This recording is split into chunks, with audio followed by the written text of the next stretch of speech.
Has it ever bugged you how all your settlers live rent-free upon your back while you do all the work and they get all the pay? Well, no more. Now with CommonWealth Landlord, you can go ahead and rent out all the apartments, all the beds, everything. Charge rent on your settlers and get paid daily. This is what you need. Already, I guess, be back with some weekly content. So let's get right on into this. So first things first, let me just go ahead and show you how to get to this. So it's going to be under the Resources tab in the workshop, and in the Resources tab it will be labeled as the CommonWealth Landlord mod. This has 4 different items you can use. There's the rental notice, which once you place it, this will create a rental notice, meaning that every single day you will make rent off that rental notice. That's how you go ahead and subsidize what you're renting out, whether it's beds or apartments or houses or whatever. You stick a rental notice on it, you set the amount, and every single day you'll be paid for that. Then there's the taxes board, which charges per settler taxes daily.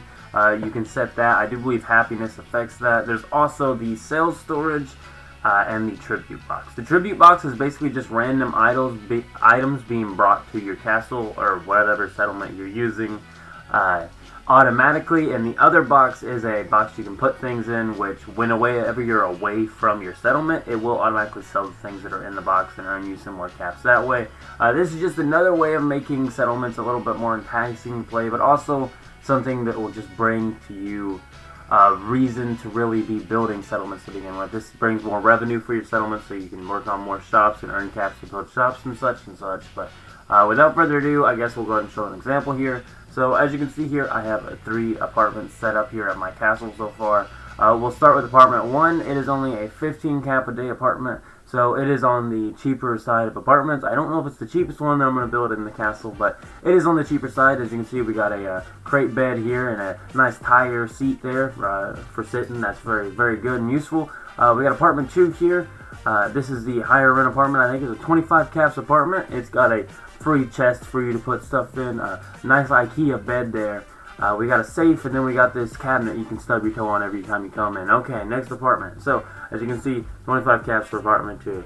Check it out. Anybody needs it, come get it. So, apartment 3 here has an auto-closing door. It's 100 caps a day. We'll go ahead and check out this. This is more of a higher-end apartment. First of all, there's 4 weapon racks on one wall. There's one on the right, as well as a single heavy weapon rack, as well as a TV, a bed, and a nice snazzy-looking new lamp. So, that is about the showcase of it. I am working on more apartments. There will be more videos over this castle. As a matter of fact, I have just a general showcase over this castle, so I can start doing videos on it coming up very soon. Alrighty, so as you can see here, here's just a quick little example of placing a rental notice. As you can see here, I'm just going to go and place it on my apartments 4 and 5. They're not built yet. I'd suggest not placing a rental notice until your apartments are finished, at least, for, I guess, the sake of authenticity, if you will. I do have quite a bit of materials just because I've been building a whole lot, so I don't really have time to go get all of that because I have huge plans in mind for building. But yeah, we're going to go ahead and make our way across this little castle build. Once again, there are more videos coming over this. This is just like a little teaser.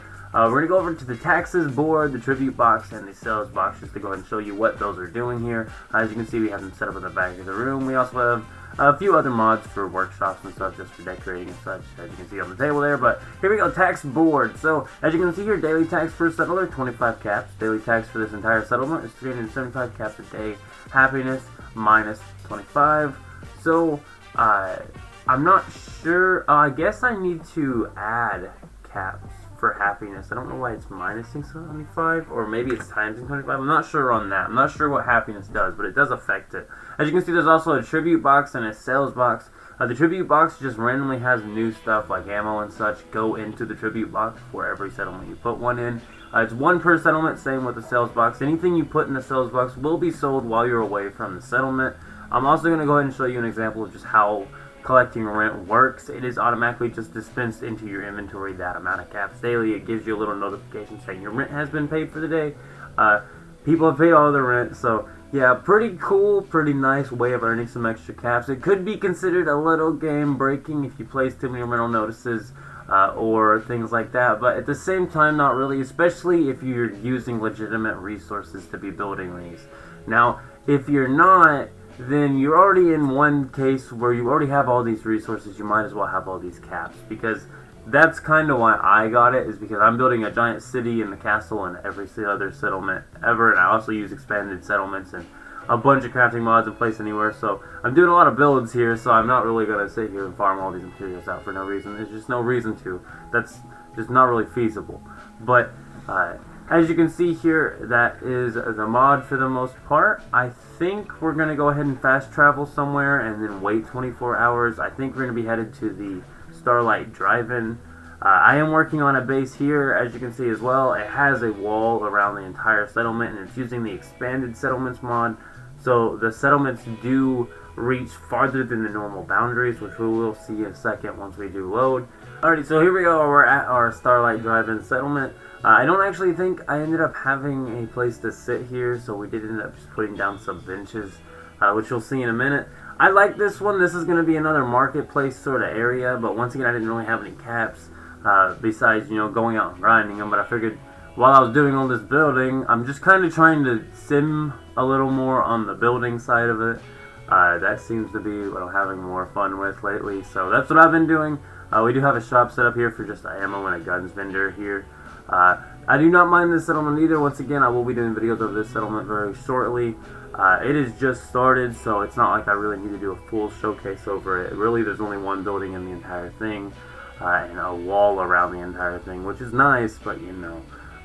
But yeah, as you can see here, we're going to put down the seats. We're going to wait a whole day, and yeah.